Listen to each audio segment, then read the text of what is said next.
पहले चरण के मतदान में टूटे सारे रिकॉर्ड। 61% से ज्यादा हुई वोटिंग। मतदान में शामली रहा टॉप, तो गाजियाबाद में सबसे कम वोटिंग।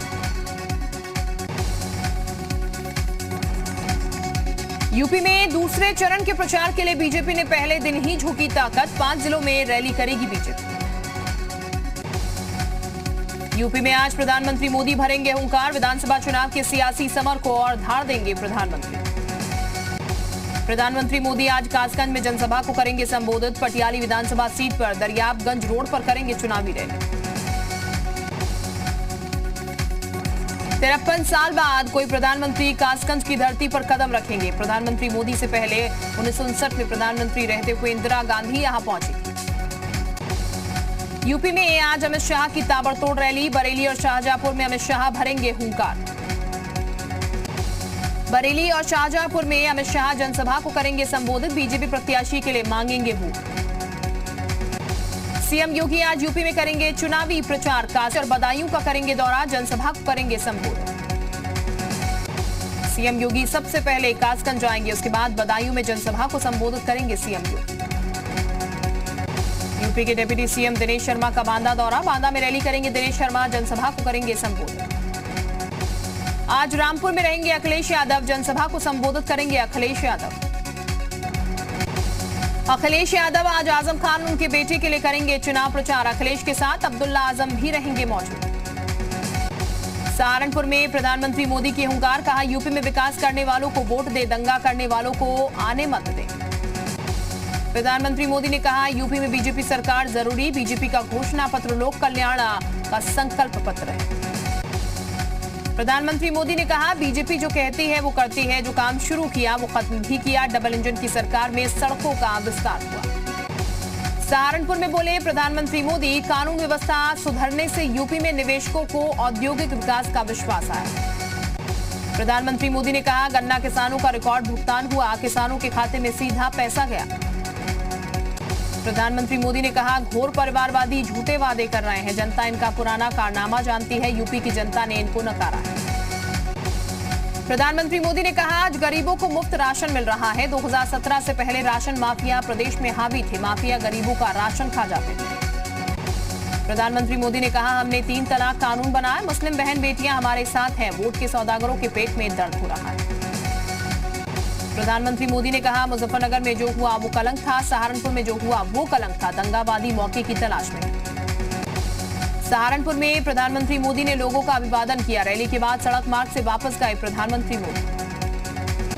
सहारनपुर में प्रधानमंत्री मोदी का जोरदार स्वागत। प्रधानमंत्री मोदी को मंच पर हल देकर किया गया सम्मान।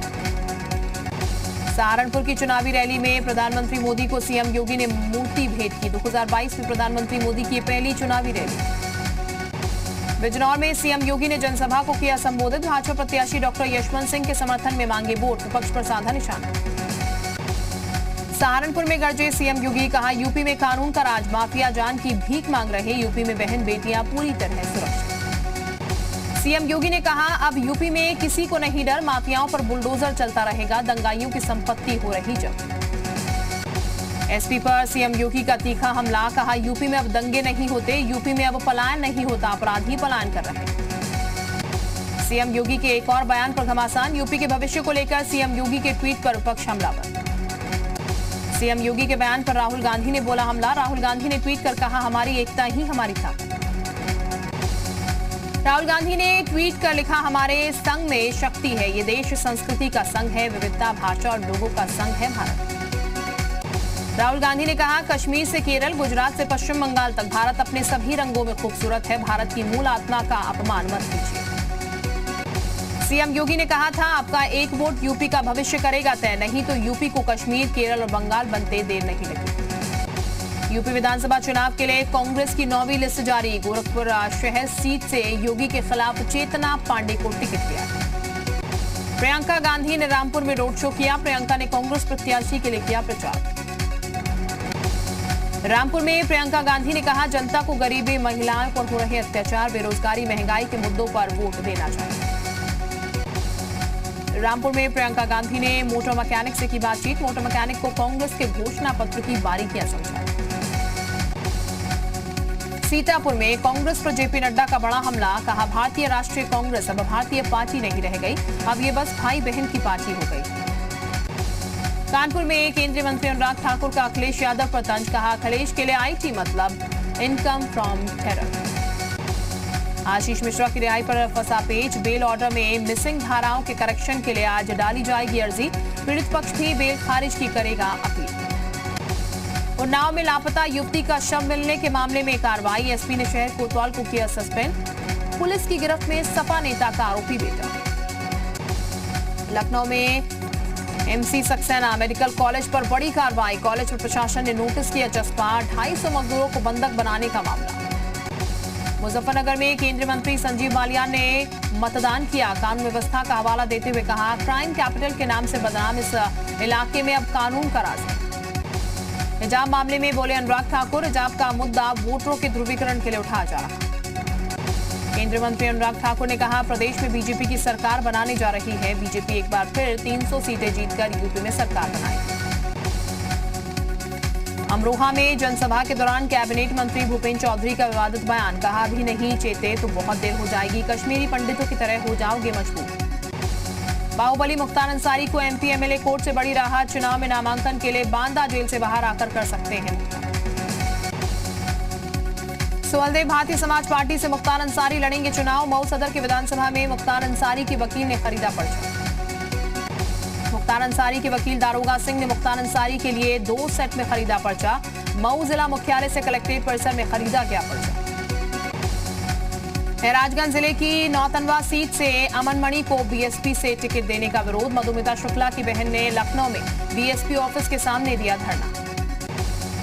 वाराणसी कैंट से कांग्रेस प्रत्याशी और पूर्व सांसद राजेश मिश्रा का विरोध शुरू, पार्टी कार्यकर्ता राजेश मिश्रा को प्रत्याशी बनाने से नाराज। हरदोई में एसपी महासचिव पर धमकी देने का बीजेपी विधायक ने दर्ज कराया मुकदमा, सपा एमएलसी राजपाल कश्यप ने सत्ता के दुरुपयोग का लगाया आरोप। मेरठ के हस्तिनापुर से कांग्रेस प्रत्याशी अर्चना गौतम का बीजेपी पर आरोप, चुनाव में धांधली कराने का आरोप। मेरठ से सांसद राजेंद्र अग्रवाल का अखिलेश यादव पर बड़ा हमला, कहा अखिलेश और समाजवादी पार्टी की कथनी और करनी में फर्क।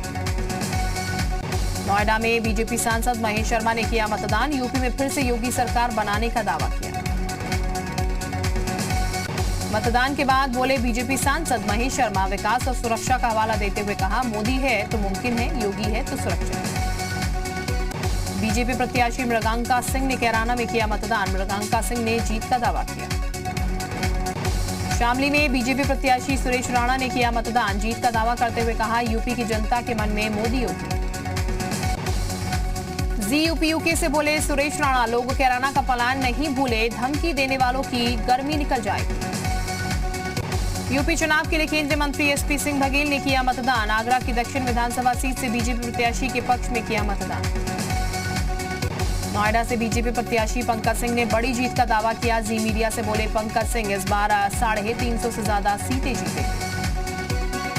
पंकज सिंह ने समाजवादी पार्टी पर निशाना साधते हुए कहा जो अपने देश में रहकर पाकिस्तान की जय बोलते हैं उनकी गर्मी उतरेगी। अलीगढ़ में मतदान के बाद बोले बीजेपी सांसद सतीश गौतम, अलीगढ़ की 7 सीट जीतेंगे और यूपी में योगी आदित्यनाथ की सरकार बनाएंगे। यूपी विधानसभा चुनाव के लिए वीके सिंह ने किया मतदान, वीके सिंह ने गाजियाबाद में डाले वोट। वीके सिंह ने कहा बीजेपी को विपक्ष के गठबंधन से कोई परेशानी नहीं, उत्तर प्रदेश का सिर्फ एक मुद्दा, किस पार्टी ने दिया सुझाव। मतदान को लेकर पिथौरागढ़ में सील हुआ नेपाल बॉर्डर, 14 फरवरी की शाम तक बंद रहेगी आवाजाही। उत्तराखंड में 14 फरवरी को सभी 70 सीटों पर डाले जाएंगे वोट। खटीमा में कल रात सीएम धामी ने थारू जनजाति के बुजुर्गों और नेताओं के साथ की बैठक, सीएम ने बीजेपी के पक्ष में वोट देने की अपील। सीएम धामी का काशीपुर में बीजेपी कार्यकर्ताओं ने किया जोरदार स्वागत, सीएम यहां बीजेपी प्रत्याशी त्रिलोक सिंह चीमा के पक्ष में प्रचार करने पहुंचे। सीएम धामी ने उधम सिंह नगर के चामुंडा देवी मंदिर में की पूजा, मंदिर में धामी ने श्रद्धा भाव से पूजा अर्चना की। उत्तराखंड के श्रीनगर में पीएम मोदी की विजय संकल्प सभा, पीएम ने गढ़वाली में सबसे पहले अपना संबोधन शुरू किया। पीएम ने कहा कि चुनाव प्रचार के बावजूद भी मैं देवभूमि आया, देवभूमि की माटी को माथे लगाने का मन रहता है, बाबा केदार ने मुझे पुकारा और मैं यहाँ सीधे चला आया। प्रधानमंत्री ने कहा, बीजेपी का संकल्प पत्र उत्तराखंड का विकास करेगा। ये संकल्प पत्र इस दशक को उत्तराखंड का दशक बनाने में बड़ी भूमिका निभाएगा। प्रधानमंत्री मोदी ने कांग्रेस पर हमला बोला, कहा कांग्रेस देवभूमि की पहचान मिटाने की कोशिश कर रही है। कांग्रेस के लोग उत्तराखंड पर भड़के हुए। प्रधानमंत्री मोदी ने कहा, हमेशा सेना पर उठाए गए सवाल, वन रैंक वन पेंशन पर फैलाया गया झूठ, सर्जिकल स्ट्राइक के भी मांगे सबूत। दिल्ली विधानसभा के डिप्टी स्पीकर राखी बिरला गंगोत्री विधानसभा क्षेत्र के अलग अलग हिस्सों में कर रहे डोर टू डोर कैंपेन, जनता से की वोट की अपील। हरिद्वार की जनसभा में राहुल गांधी का बीजेपी सरकार पर बड़ा हमला, कहा मोदी सरकार बना रही दो हिंदुस्तान। पंजाब में 3 चुनावी रैलियां करेंगे प्रधानमंत्री मोदी। 14 फरवरी को जालंधर में पहली रैली, 16 फरवरी को पठानकोट, 17 को अबोहर में भरेंगे हुंकार। पंजाब चुनाव प्रचार के मैदान में उतरेगा सीएम केजरीवाल का परिवार। कल धुरी में भगवंत मान की रैली में शामिल होंगे केजरीवाल की पत्नी और बेटी। पंजाब में चुनाव प्रचार करेंगी कांग्रेस की स्टार प्रचारक प्रियंका गांधी। 13 फरवरी को पंजाब में कांग्रेस के पक्ष में मांगेंगी वोट। रेसलर द ग्रेट खली बीजेपी में हुए शामिल। दिल्ली में खली ने ली पार्टी की सदस्यता। सुप्रीम कोर्ट पहुंचा कर्नाटक हिजाब विवाद, कपिल सिब्बल ने दी अर्जी। हिजाब विवाद पर कर्नाटक हाईकोर्ट ने स्कूल कॉलेज खोलने का दिया आदेश। हालांकि अंतिम फैसला आने तक धार्मिक कपड़े पहनने पर रोक लगा दी। हिजाब विवाद पर कर्नाटक हाईकोर्ट का अहम निर्देश, कहा धार्मिक पोशाक की जिद न करें, हिजाब नहीं किताब जरूर। कर्नाटक हाईकोर्ट के हिजाब विवाद पर अगली सुनवाई सोमवार को होगी। 3 सदस्यीय पीठ मामले की सुनवाई कर रही है। कर्नाटक के सीएम मुंबई ने राज्य में हर किसी से शांति बरकरार रखने की अपील की, कहा दोनों ही पक्ष धार्मिक कपड़े नहीं पहने। वाराणसी में आरएसएस नेता इंद्रेश कुमार ने कर्नाटक हिजाब मामले पर कहा, हिजाब का मामला कट्टरपंथियों का एक षड्यंत्र है। इंद्रेश कुमार ने कहा, इस्लाम में मुताबिक जिस देश में आप हैं उस देश में कानून के हिजाब के जरिए तब तक एक अच्छे और बेहतर मुसलमान कहलाएंगे। आरएसएस नेता इंद्रेश ने कहा, ऐसा षड्यंत्र किसी ईसाई सिख स्कूल में नहीं किया। इन लड़कियों का जीन्स पहने हुए बहुत सी फोटो वायरल। रिजर्व बैंक ने नहीं किया ब्याज दरों में बदलाव। Repo rate 4%, reverse repo rate 3.35% पर बरकरार। आरबीआई गवर्नर शक्तिकांत दास का बड़ा बयान, 2022 से 23 के लिए रियल जीडीपी ग्रोथ 7.8% रहने का अनुमान। न्यूजीलैंड में बड़ी संख्या में लोग वैक्सीन और लॉकडाउन नियमों का कर रहे विरोध। लगातार 2 दिन से संसद के बाहर कर रहे प्रदर्शन। ऑस्कर अवार्ड के अंतिम नॉमिनेशन की लिस्ट जारी। लिस्ट में भारत की डॉक्यूमेंट्री राइटिंग विद फायर का नाम शामिल।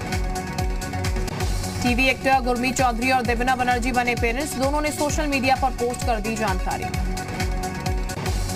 अमृता सिंह ने मनाया अपना 63वां जन्मदिन। जन्मदिन के मौके पर सारा ने सोशल मीडिया पर अपनी मां अमृता के साथ कुछ खास तस्वीर शेयर की। सलमान खान ने मां सलमा के साथ सोशल मीडिया पर शेयर की तस्वीर। वीडियो में अपनी मां को गोद में उठाते दिख रहे सलमान। बर्फ में खेलना डॉग्स को भी काफी पसंद है। महिला के साथ बर्फ में डॉग का मस्ती करते वीडियो वायरल, लोगों को खूब पसंद आ रहा है। खतरनाक जगह पर चलता दिख रहा छोटा सा बच्चा, वीडियो देखकर लोग हो रहे दंग। एडिटिंग के जरिए तैयार किया गया वीडियो। प्लास्टिक के कचरे से तैयार किया गया पेंटिंग जैसा आर्ट। लोगों को प्लास्टिक वेस्ट को लेकर जागरूक करना आर्ट वर्क्स का मदद। हवा में तैरता दिख रहा बादलों से ढका पहाड़, लोगों को खूब लुभा रहा जापान के माउंट फूजी का शानदार नजारा। अपनी मां के साथ बर्फ में मस्ती करते दिख रहे पोला बेयर के 2 कप। सोशल मीडिया पर काफी पसंद किया जा रहा है।